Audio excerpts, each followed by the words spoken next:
అమరావతిలో ఇప్పుడు జరుగుతున్న ఈ పనిని చూస్తే ఇది కేవలం ఒక రోడ్డు విస్తరణ పని అనుకుంటే మీరు పొరబడినట్టే. ఎందుకంటే ప్రస్తుతం మన కళ్ల ముందు జరుగుతున్న పనువి చూస్తుంటే ఒకవైపు కరకట రోడ్డు పూర్తిగా కొత్త రూపంలోకి మారబోతోంది, మరోవైపు ఈ రోడ్డుకు అనుసంధానంగా వరద నియంత్రణ వ్యవస్థలు, తాగునీటి మౌలిక వసతులు, భవిష్యత్ కనెక్టివిటీ, ఇలా చాలా కీలకమైన పనులు ఒకేసారి ముందుకు వెళ్తున్నాయి. అంతేకాదు, ఇప్పటివరకు మనం సాధారణంగా చూస్తున్న ఈ సన్నని కరకట్ట రోడ్డు స్థానంలో రాబోయే రోజుల్లో 4 వరుసల భారీ రహదారి రాబోతోంది. ప్రస్తుతం దాదాపు 4.5 మీటర్ల ఎత్తులో ఉన్న ఈ రోడ్డు సుమారు 6.3 మీటర్ల ఎత్తుకు పెరగబోతోంది. ఇప్పుడున్న దాదాపు 5 మీటర్ల వెడల్పు రాబోయే రోజుల్లో 24 మీటర్ల టాప్ వెడల్పుతో కనిపించబోతోంది. మరి అసలు ఈ రోడ్డు ఎక్కడి నుంచి ఎక్కడి వరకు ఉంటుంది? ఎందుకు 3 ప్యాకేజీలుగా విభజించారు? ఏ ప్యాకేజీకి ఏ నిర్మాణ సంస్థ పనిచేస్తోంది? ప్రస్తుతం ఏ ప్యాకేజీలో పనులు మొదలయ్యాయి? రోడ్డు ఎత్తును ఎందుకు ఇంత భారీగా పెంచుతున్నారు? ఇక్కడ ఉన్న 10-20 సంవత్సరాల వయసున్న చెట్లను ఎందుకు వేళ్లతో సహా బయటకు తీసి తరలిస్తున్నారు? అంతేకాదు, కృష్ణానది ఒడ్డున ఉండే ఈ రోడ్డును భవిష్యత్తులో కేవలం రాకపోకల కోసం మాత్రమే కాకుండా ఒక ప్రత్యేకమైన టూరిజం కారిడార్గా మార్చే ఆలోచన కూడా ఉందా? ఈ మొత్తం విషయాన్ని మనమిప్పుడు గ్రౌండ్ లెవెల్ నుంచి ఒక్కొక్కటిగా చూద్దాం. Hi friends, welcome back to our channel Anibeni TV. ప్రస్తుతం నేను అమరావతిలోని కరకట్ట రోడ్డు అంటే ఈవెన్ రోడ్డు దగ్గర ఉన్నాను. మీరిప్పుడు నా వెనకాల చూస్తున్న ఈ రోడ్డే అమరావతికి ఎన్నో సంవత్సరాలుగా చాలా కీలకమైన రహదారిగా ఉంది. విజయవాడ నుంచి అమరావతి వైపు రాకపోకలకు ఈ రోడ్డు ఎంతో కాలంగా ఉపయోగపడుతోంది. అయితే ఇప్పుడు పరిస్థితులు మారుతున్నాయి. ఇప్పటికే సీడ్ యాక్సిస్ రోడ్డు అందుబాటులోకి వచ్చింది. విజయవాడ వైపు నుంచి వచ్చే వాహనాలు ప్రకాశం బ్యారేజ్ మీదుగా 2 స్టీల్ బ్రిడ్జ్లను దాటి సీడ్ యాక్సిస్ రోడ్డు ద్వారా అమరావతిలోకి వెళ్లే మార్గం అందుబాటులోకి వచ్చింది. దీంతో ఈ కరకట్ట రోడ్డుపై ఉన్న రాకపోకల ఒత్తిడి కూడా కొంత తగ్గింది. మీరు ప్రస్తుతం విజువల్స్లో కూడా గమనించవచ్చు. గతంతో పోలిస్తే ఇక్కడ వాహనాల రద్దీ చాలా తక్కువగా కనిపిస్తోంది. అయితే ఒకవైపు వాహనాల రాకపోకలకు కొత్త మార్గం అందుబాటులోకి వస్తున్న సమయంలోనే మరోవైపు ప్రభుత్వం ఈ పాత కరకట్ట రోడ్డును భవిష్యత్తు అవసరాలకు తగ్గట్టుగా పూర్తిగా మార్చే పనిని ప్రారంభించింది. అందులో భాగంగానే ఇప్పుడు ఈవెన్ రోడ్ ఎక్స్టెన్షన్ పనులు మన కళ్ల ముందే ప్రారంభమయ్యాయి. ఇక్కడ ఒక విషయం మనం ముందుగా అర్థం చేసుకోవాలి. ఈవెన్ రోడ్డు అంటే మనమిప్పుడు చూస్తున్న ఈ చిన్న రోడ్డు మాత్రమే కాదు. అమరావతి మాస్టర్ ప్లాన్లో ఈ రోడ్డుకు చాలా కీలకమైన స్థానముంది. ఈ రోడ్డు కృష్ణానది ఒడ్డున ఉండవల్లి ప్రాంతం నుంచి ప్రారంభమై దొండపాడు వరకు వెళ్తుంది. మొత్తం పొడవు దాదాపు 15 కిలోమీటర్లు. అంటే ఒకసారి ఈ మొత్తం రోడ్డు పూర్తయితే అమరావతి దక్షిణ భాగం నుంచి ఉత్తర భాగం వరకు కృష్ణానది వెంబడి ఒక నిరంతర కనెక్టివిటీ ఏర్పడే అవకాశముంటుంది. అంతేకాదు, అమరావతి మాస్టర్ ప్లాన్లోని ఎన్ సిరీస్ రోడ్లలో N4 నుంచి N15 వరకు ఉన్న అనేక కీలకమైన రోడ్లు ఈ కారిడార్కు కనెక్ట్ అవుతాయి. అందుకే ఈ రోడ్డు భవిష్యత్తులో అమరావతి అంతర్గత రోడ్ నెట్వర్క్లో ఒక ముఖ్యమైన భాగంగా మారే అవకాశం ఉంది. అయితే 15 కిలోమీటర్ల మొత్తం రోడ్డు ఒకేసారి నిర్మించడం లేదు. తొలి దశలో 6.9 కిలోమీటర్ల మేర నిర్మాణాన్ని చేపడుతున్నారు. ఇదే ఇప్పుడు మనం మాట్లాడుకుంటున్న ఫేజ్ 1. ఈ 6.9 కిలోమీటర్లని కూడా 3 ప్యాకేజీలుగా విభజించారు. మరి ఈ 3 ప్యాకేజీలు ఎక్కడ్నుంచి ఎక్కడి వరకుంటాయో ఒక్కసారి అర్థం చేసుకుంటే ప్రస్తుతం మనం ఉన్న ప్రదేశం ఏ భాగంలోకి వస్తుందో కూడా చాలా క్లియర్గా అర్థమవుతుంది. మొదటి ప్యాకేజ్ కొండవీటివాగు పంప్ హౌస్ దగ్గర నుంచి ప్రారంభమై ముఖ్యమంత్రి నివాసం వరకు ఉంటుంది. దీని పొడవు దాదాపు 2.18 కిలోమీటర్లు. ఆ తర్వాత ముఖ్యమంత్రి నివాసం నుంచి మంతెన సత్యనారాయణరాజు ప్రకృతి ఆశ్రమం వరకు రెండో ప్యాకేజ్ ఉంటుంది. దీని పొడవు దాదాపు 2.51 కిలోమీటర్లు. ఇక మూడో ప్యాకేజ్ మంతెన సత్యనారాయణరాజు ప్రకృతి ఆశ్రమం నుంచి ప్రారంభమై తిరుమల తిరుపతి దేవస్థానం వెంకటపాలెం ఆలయం ప్రాంతాన్ని దాటి వెస్ట్ బైపాస్ కిందుగా వెళ్లి వెస్ట్ బైపాస్ దాటిన తర్వాత మరో 300 మీటర్ల వరకు కొనసాగుతుంది. దీని పొడవు దాదాపు 2.21 కిలోమీటర్లు. ఈ 3 ప్యాకేజీల్ని కలిపితే మొత్తం 6.9 కిలోమీటర్ల తొలి దశ అవుతుంది. ఇప్పుడు ఈ 3 ప్యాకేజీల నిర్మాణ బాధ్యతలు కూడా వేర్వేరు నిర్మాణ సంస్థలకు అప్పగించారు. ప్యాకేజ్ 1 నిర్మాణాన్ని ఎంవీఆర్ నిర్మాణ సంస్థ చేపట్టనున్నట్లు సమాచారం. ప్యాకేజ్ 2 నిర్మాణ బాధ్యతలను ఎన్సీసీ నిర్మాణ సంస్థకు అప్పగించినట్లు సమాచారం. ఇక ప్యాకేజ్ 3 నిర్మాణాన్ని కూడా ఎంవీఆర్ నిర్మాణ సంస్థ చేపట్టనున్నట్లు సమాచారం. ప్రస్తుతం టెండర్ ప్రక్రియ పూర్తయి అగ్రిమెంట్ దశలో ఉన్నట్లు సమాచారం. అయితే ఈ 3 ప్యాకేజీల్లో ఇప్పుడు మన కళ్ల ముందు గ్రౌండ్లో పనులు కనిపిస్తున్నది మాత్రం ప్యాకేజ్ 3లోనే. దానికి ప్రధాన కారణం ఇక్కడ ల్యాండ్ ఇష్యూస్ పెద్దగా లేకపోవటం. ఒకవైపు కృష్ణానది ఉండటం, మరోవైపు ఇప్పటికే భూములకు సంబంధించిన సమస్యలు క్లియర్ కావడంతో సైట్ క్లియరెన్స్ పనులను వేగంగా ప్రారంభించే అవకాశం ఏర్పడింది. అందుకే ప్రస్తుతం మీరు నా వెనకాల చూస్తున్న ప్రాంతంలో మొదటిగా సైట్ క్లియరెన్స్ పనులు జరుగుతున్నాయి. రోడ్డుకు అవసరమైన ప్రాంతాన్ని క్లియర్ చేస్తున్నారు, పొదలలు తొలగిస్తున్నారు. ఆ తర్వాత రోడ్డు ఎత్తు పెంచేందుకు గ్రావెల్ తీసుకొచ్చి వేస్తున్నారు. ఇప్పుడు మీరు చూస్తున్న ఈ గ్రావెల్ పనిని ఒకసారి జాగ్రత్తగా గమనించండి. ఇది కేవలం రోడ్డు మీద గ్రావెల్ వేయడం కాదు, భవిష్యత్తులో నిర్మించబోయే రహదారి ఎలివేషన్కు బేస్ సిద్ధం చేస్తున్నారు. ఎందుకంటే ప్రస్తుతం ఉన్న కరకట్ట రోడ్డు ఎత్తు దాదాపు 4.5 మీటర్లు మాత్రమే ఉంది. కాని కొత్త రోడ్డు నిర్మాణంలో ఈ ఎత్తును సుమారు 6.3 మీటర్ల వరకు పెంచే విధంగా ప్రణాళిక చేస్తున్నారు. అసలు ఎందుకు ఇంత ఎత్తు పెంచాలి అనే ప్రశ్న ఇక్కడ సహజంగానే వస్తుంది. దీనికి ప్రధాన కారణం ఈ ప్రాంత భౌగోళిక పరిస్థితులు. కృష్ణానది, భవిష్యత్తులో వచ్చే వరద పరిస్థితులను దృష్టిలో పెట్టుకుని రహదారిని మరింత సురక్షితంగా నిర్మించడమే. అమరావతి ప్రాంతంలో రాబోయే రోజుల్లో భారీ స్థాయిలో నిర్మాణాలు జరగబోతున్నాయి. అందుకే రోడ్లను కేవలం ఇప్పటి అవసరాల కోసం కాకుండా దీర్ఘకాలిక అవసరాలను దృష్టిలో పెట్టుకుని నిర్మించాలనే లక్ష్యంతో డిజైన్ చేస్తున్నారు. ఈ రోడ్డు విషయంలో కూడా భారీ వరద పరిస్థితులను దృష్టిలో పెట్టుకుని సుమారు 13 లక్షల క్యూసెక్ల వరదనీటి పరిస్థితిని తట్టుకునేలా రహదారి ఎలివేషన్ను రూపొందించే విధంగా ప్రణాళికలు ఉన్నట్లు సమాచారం. అందుకే ప్రస్తుతం మనకు కనిపిస్తున్న ఈ గ్రావెల్ వర్క్ రాబోయే భారీ రోడ్డు నిర్మాణానికి మొదటి దశగా చూడాలి. ఇక రోడ్డు ఎత్తుతో పాటు వెడల్పులో కూడా భారీ మార్పు రాబోతోంది. ప్రస్తుతం కొన్ని ప్రాంతాల్లో ఈ కరకట్ట రోడ్డు వెడల్పు దాదాపు 5 మీటర్ల వరకు మాత్రమే ఉంది. అయితే కొత్త రోడ్డు టాప్ లెవెల్లో సుమారు 24 మీటర్ల వెడల్పుతో నిర్మించే విధంగా డిజైన్ చేస్తున్నారు. ఇది 4 వరుసల రహదారి, ఒకవైపు క్యారేజ్వే, మరోవైపు క్యారేజ్వే. ఒక్కో క్యారేజ్వే దాదాపు 7.5 మీటర్ల వెడల్పుతో ఉండేలా ప్రణాళిక. మధ్యలో దాదాపు 2 మీటర్ల మీడియన్ ఉంటుంది. దాంతోపాటు ఫుట్పాత్కు స్థలం, షోల్డర్స్కు స్థలం, ఇలా మొత్తం టాప్ వెడల్పు దాదాపు 24 మీటర్ల వరకు ఉండే అవకాశముంది. అయితే కింద భాగంలో రోడ్డు బేస్ వెడల్పు మరింత ఎక్కువగా ఉంటుంది. దాదాపు 60 నుంచి 80 మీటర్ల వరకు రైట్ ఆఫ్ వే పరిధిలో రోడ్డు ఉండే అవకాశముంది. ఇక్కడొక విషయం ప్రత్యేకంగా చెప్పాలి. ప్రస్తుతం డిజైన్ పనులు ఇంకా కొనసాగుతున్నాయి. అందుకే ఇవి ప్రస్తుతానికి అందుబాటులో ఉన్న అంచనా వివరాలు మాత్రమే. ఫైనల్ డిజైన్ పూర్తయి అధికారిక కొలతలు బయటకు వచ్చిన తర్వాత రోడ్డు వెడల్పు, ఇతర వివరాలపై మరింత ఖచ్చితమైన సమాచారం తెలుస్తుంది.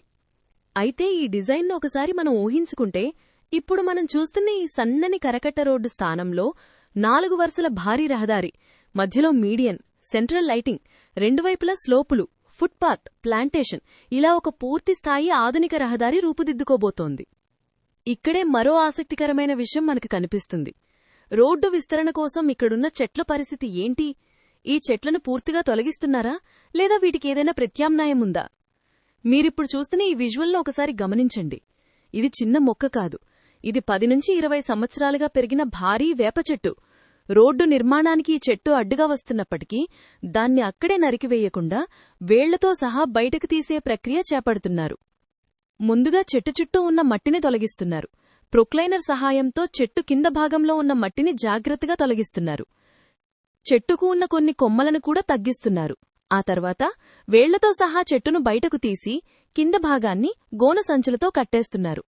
ఆ తర్వాత క్రేన్ సహాయంతో చెట్టును పైకి ఎత్తి ట్రాక్టర్ ద్వారా మరో ప్రాంతానికి తరలిస్తున్నారు. ఇదే తరహాలో ఈ రోడ్డు వెంబడి ఉన్న మరికొన్ని భారీ చెట్లను కూడా తరలించే ప్రక్రియ జరుగుతోంది. వేప చెట్లు, రేగి చెట్లు, రావి చెట్లు, మర్రి చెట్లు, ఇలా 10 నుంచి 20 సంవత్సరాలకు పైగా పెరిగిన చెట్లను వీలైనంతవరకు రూట్స్తో సహా ట్రాన్స్లోకేషన్ చేసే ప్రక్రియ కనిపిస్తోంది. నాకు అందిన సమాచారం ప్రకారం ఈ చెట్లలో కొన్ని ఈ 8 రోడ్డు ప్రాంతానికి తరలించి అక్కడ ప్లాంటేషన్ చేయడానికి ఉపయోగించే ప్రక్రియ జరుగుతోంది. అంటే ఒక రోడ్డు నిర్మాణానికి అడ్డుగా ఉన్న చెట్టును నరికివేయడం కాకుండా దాన్ని మరో చోటికి తీసుకెళ్లి అక్కడ మళ్లీ నాటే ప్రయత్నం చేస్తున్నారు. ఇక్కడ కూడా మీరు గమనించవచ్చు, చెట్లని తొలగించిన తర్వాత సైట్ క్రమంగా క్లియర్ అవుతోంది. రోడ్డుకు సంబంధించిన మార్కింగ్స్ కూడా చేస్తున్నారు. మీరు నా పక్కన చూస్తున్న తిరుమల తిరుపతి దేవస్థానం వెంకటపాలెం ఆలయం దగ్గర కూడా ప్రహరీ గోడకు సమీపంలో కొన్ని రెడ్ ఫ్లాగ్స్ ఏర్పాటు చేశారు. ఈ మార్కింగ్స్ చూస్తే రాబోయే రోడ్డు ఏ పరిధి వరకు విస్తరించబోతోందో కొంతవరకు మనకు అర్థమవుతుంది. అంటే ఇప్పుడు మనకు కనిపిస్తున్న ఈ ప్రాంతం మొత్తం రాబోయే రోజుల్లో ఒక కొత్త రోడ్ కారిడార్గా మారబోతోంది. అయితే ఈ రోడ్డుకు సంబంధించిన డిజైన్లో మరో ముఖ్యమైన అంశముంది. ఇరువైపులా రిటైనింగ్ వాల్స్ ఉండే విధంగా కాకుండా ప్రస్తుతం స్లోప్స్ ఉండే విధంగా డిజైన్ చేసే అవకాశముంది. అంటే రోడ్డు చివరి భాగం నుంచి కిందకు నేరుగా వాల్ కాకుండా స్లోప్తో దిగుతూ ఉండే విధంగా నిర్మాణముండబోతోంది. ఈ స్లోప్స్ ప్రాంతాల్లో కూడా ప్లాంటేషన్ చేయడానికి అవకాశముంటుంది. దాంతో రోడ్డు కేవలం కాంక్రీట్ బ్లాక్ టాప్తో కనిపించకుండా గ్రీనరీతో కూడిన ఒక అందమైన కారిడార్గా కనిపించే అవకాశముంటుంది. ఇక్కడే ఈ రోడ్డు గురించి మరో ఆసక్తికరమైన అంశం వస్తోంది. ఈవెన్ రోడ్డు కృష్ణానది ఒడ్డున ఉంది. అంటే ఒకవైపు రహదారి, మరోవైపు కృష్ణానది. ఇలాంటి లొకేషన్లో రోడ్ నిర్మాణం పూర్తయిన తర్వాత ఇది కేవలం రాకపోకల కోసం ఉపయోగించే రహదారిగా మాత్రమే ఉండాల్సిన అవసరం లేదు. భవిష్యత్తులో ఈ ప్రాంతాన్ని టూరిజం పరంగా కూడా అభివృద్ధి చేసే అవకాశం ఉంది. కృష్ణానది అందాలను చూసేదా గ్రీన్ బెల్ట్లతో, వాకింగ్ ప్రాంతాలతో, లైటింగ్తో, వివిధ టూరిజం యాక్టివిటీస్కు అనుకూలంగా ఒక ప్రత్యేకమైన కారిడార్గా అభివృద్ధి చేసే ఆలోచనలపై కూడా కసరత్తు జరుగుతున్నట్లు సమాచారం. అంటే ఈ రోడ్డు పూర్తయిన తర్వాత విజయవాడ నుంచి అమరావతికి వెళ్లేందుకు మరో కనెక్టివిటీ మాత్రమే కాకుండా కృష్ణానది ఒడ్డున ఒక కొత్త అర్బన్ ల్యాండ్స్కేప్ కూడా ఏర్పడే అవకాశం ఉంది. ఇక ఈ మొత్తం ప్రాంతంలో రోడ్ నిర్మాణంతో పాటు జరుగుతున్న మరో ముఖ్యమైన పని ఫ్లడ్ మేనేజ్మెంట్. ఇది అర్థం చేసుకోవాలంటే మనం మళ్లీ ప్యాకేజ్ 1 వైపు వెళ్లాలి. కొండవీటి వాగు పంప్హౌస్ దగ్గర నుంచి మొదలయ్యే ప్యాకేజ్ 1లో పంప్హౌస్ను క్రాస్ చేసిన తర్వాత ఒక లాక్ ప్రాంతం వస్తుంది. ఆ ప్రాంతంలో సుమారు 12 మీటర్లు వెడల్పు, 12 మీటర్లు ఎత్తు ప్రమాణాలతో దాదాపు 80 మీటర్లు పొడవైన బ్రిడ్జ్ నిర్మించబోతున్నారు. ఆ ప్రాంతాన్ని దాటి ముందుకు వెళ్తే ఎడంవైపు ఒక కీలకమైన ఫ్లడ్ పంపింగ్ స్టేషన్ నిర్మాణం జరుగుతోంది. ఈ ఫ్లడ్ పంపింగ్ స్టేషన్ నిర్మాణాన్ని మెగా నిర్మాణ సంస్థ చేపడుతున్నట్లు సమాచారం. దాదాపు 12.3 ఎకరాల్లో ఈ నిర్మాణముంటుంది. ఇందులో మొత్తం 13 పంపులు ఏర్పాటు చేయబోతున్నారు. దీని డిశ్చార్జ్ సామర్థ్యం సుమారు 8,400 క్యూసెక్కులు.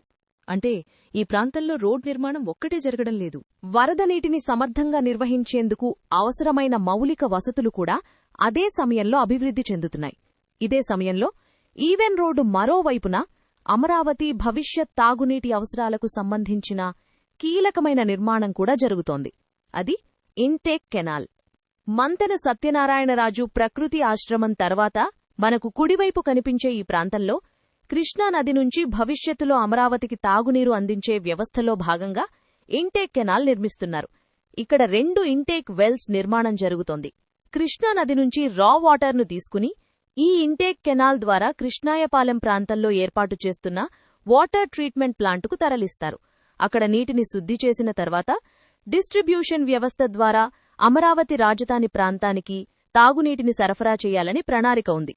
అంటే ఒకసారి మొత్తం ప్రాంతాన్ని చూస్తే ఒకవైపు రోడ్డు నిర్మాణం, మరోవైపు ఫ్లడ్ మేనేజ్మెంట్, ఇంకోవైపు తాగునీటి మౌలిక వసతులు, అదే సమయంలో గ్రీనరీ ప్లాంటేషన్, ఇవన్నీ ఒకేసారి ముందుకు వెళ్తున్నాయి. ఇందుకే ఈవెన్ రోడ్డును కేవలం ఒక రోడ్డు విస్తరణగా చూడటం కంటే అమరావతి భవిష్యత్ మౌలిక వసతులలో ఒక భాగంగా చూడాల్సిన అవసరముంది. ఇక ప్రస్తుతం రోడ్డుపై వాహనాల రాకపోకలు తగ్గిన పరిస్థితి కూడా ఈ నిర్మాణానికి కొంత అనుకూలంగా మారింది. ఇప్పటికే సీడాక్సిస్ రోడ్డు అందుబాటులోకి రావటంతో విజయవాడ నుంచి అమరావతికి వెళ్లే వాహనాలకు ప్రత్యామ్నాయ కనెక్టివిటీ వచ్చింది. దీంతో కరకట్ట రోడ్డుపై ట్రాఫిక్ ఒత్తిడి కొంత తగ్గింది. ఇలాంటి పరిస్థితిలో నిర్మాణ పనులను వేగంగా చేపట్టేందుకు అవకాశం ఏర్పడింది. నాకు అందిన సమాచారం ప్రకారం రాబోయే రోజుల్లో ఈ రోడ్డును పూర్తిగా క్లోజ్ చేసి నిర్మాణ పనులను మరింత వేగంగా చేపట్టే అవకాశాన్ని కూడా అధికారులు పరిశీలిస్తున్నట్లు తెలుస్తోంది. అయితే అది ఎప్పుడు అమలులోకి వస్తుంది అనేది అధికారిక నిర్ణయం వచ్చిన తర్వాతే స్పష్టంగా తెలుస్తుంది. కానీ ఒక విషయం మాత్రం స్పష్టంగా కనిపిస్తోంది. 12 సంవత్సరాలుగా అమరావతి రాకపోకలకు కీలకంగా ఉన్న ఈ కరకట్ట రోడ్డు ఇక నుంచి అదే రూపంలో ఉండబోవడం లేదు. దీని రూపురేఖలు పూర్తిగా మారబోతున్నాయి. ప్రస్తుతమున్న 4.5 మీటర్ల నెత్తు 6.3 మీటర్లకు పెరగబోతోంది. ప్రస్తుతమున్న సుమారు 5 మీటర్ల వెడల్పు టాప్ లెవెల్లో 24 మీటర్ల వరకు పెరగబోతోంది. 4 వరుసల రహదారి రాబోతోంది. మధ్యలో మీడియన్ ఉంటుంది, సెంట్రల్ లైటింగ్ ఉంటుంది, ఇరువైపులా స్లోప్స్ ఉంటాయి, ప్లాంటేషన్ ఉంటుంది, ఫుట్పాత్ ఉంటుంది, కృష్ణానది ఒకవైపుంటుంది, ఇంకోవైపు అమరావతి నగర విస్తరణ ఉంటుంది.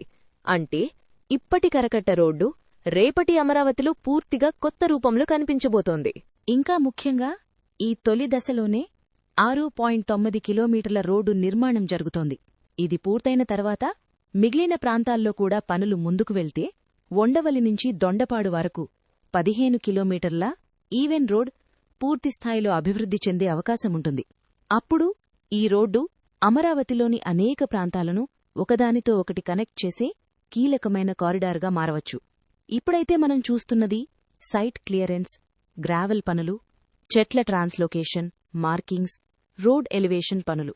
కాని ఇవన్నీ రేపు కనిపించబోయే భారీ మార్పుకు మొదటి అడుగులు మాత్రమే. ముఖ్యంగా మనమిప్పుడు చూస్తున్న ఈ చెట్లను కూడా రోడ్డు కోసం నరికివేయకుండా వేళ్లతో సహా బయటకు తీసి మరో ప్రాంతానికి తరలిస్తున్నారు. అక్కడ మళ్లీ నాటుతున్నారు. అంటే ఒకవైపు అమరావతి కొత్త రోడ్లను నిర్మించుకుంటూ ముందుకు వెళ్తుండే, మరోవైపు ఇప్పటికే ఉన్న పచ్చదనాన్ని సాధ్యమైనంతవరకు కాపాడే ప్రయత్నం కూడా కనిపిస్తోంది. ఇక ముందు ఈ రోడ్డు నిర్మాణం ఎంత వేగంగా జరుగుతుంది? ప్యాకేజ్ 1 ఎప్పుడు పూర్తిస్థాయిలో గ్రౌండ్లోకి వస్తుంది? ప్యాకేజ్ 2 పనులు ఎప్పుడు ప్రారంభమవుతాయి? ప్రస్తుతం మన కళ్ల ముందు జరుగుతున్న ప్యాకేజ్ 3 పనులు ఎప్పుడు అసలు రోడ్డు రూపంలోకి వస్తాయి? రోడ్ ఎలివేషన్ ఎంతవరకు పూర్తవుతుంది? చెట్ల ట్రాన్స్లోకేషన్ ఎక్కడ వరకు జరుగుతుంది?